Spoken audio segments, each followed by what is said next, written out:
The 2023 annual meetings of the World Bank Group and the International Monetary Fund are wrapping up in Marrakesh, Morocco on Sunday. The focus for this year's meetings has been on ending poverty, exploring solutions for global challenges, including job creation, digital infrastructure, and climate action. Now, joining us from Lagos is Tilewa Adebajo, CEO at CFG Advisory, for more insights on things. Thank you very much for joining us, sir. Now, 5 days of discussions and deliberations in Marrakesh. What are the biggest takeaways, especially for Africa? Thank you very much. Good evening to you in Nairobi.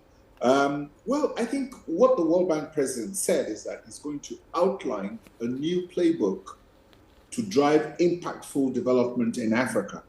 Now, I think they recognize that what they've been doing is not working, and he's saying that the impact of development now should be more inclusive and it should harm the environment less. So there is clearly a paradigm shift in terms of approach to alleviating poverty and development in Africa.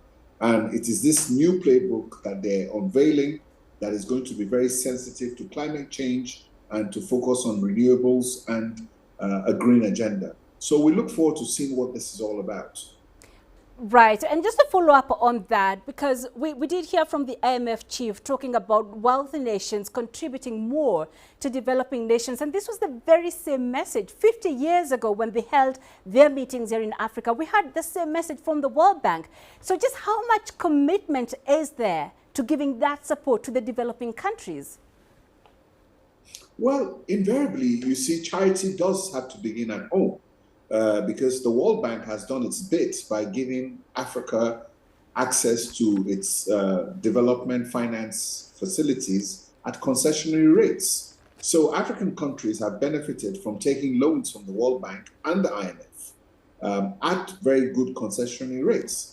But I think it's important that we begin to look inwards as Africans, because if you take a look at the situation in Europe and in Asia, 70 to 80% of trade in those regions are intra-European or intra-Asian trade. Unfortunately, intra-African trade is less than 20%. So in order for us to see meaningful development, we need to focus on the African Continental Free Trade Agreement.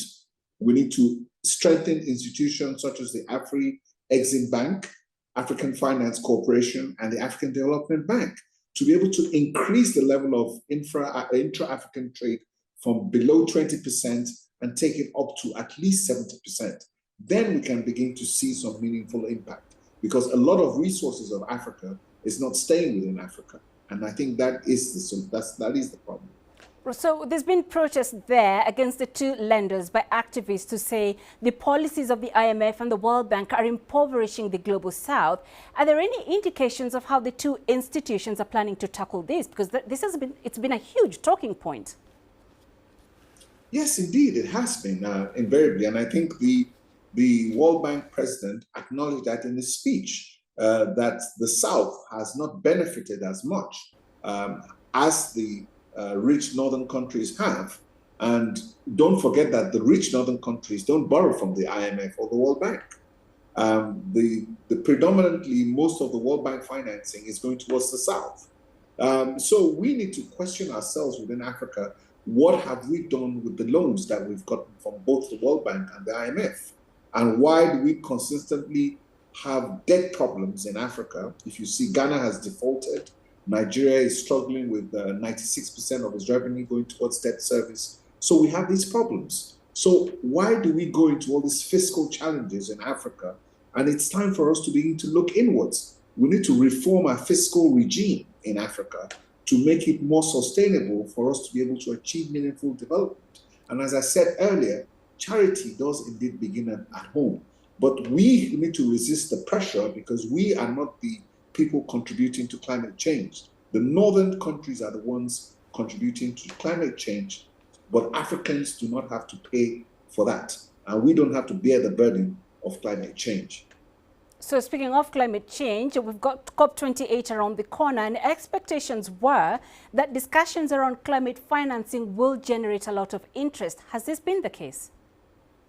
Yes, indeed. And I think there's that disparity because Africa, for instance, is our footprint around the world in terms of green and pollution is not as high as that of the northern countries. So the northern countries with their wealth are the ones who have a disproportionate amount contributing to climate change.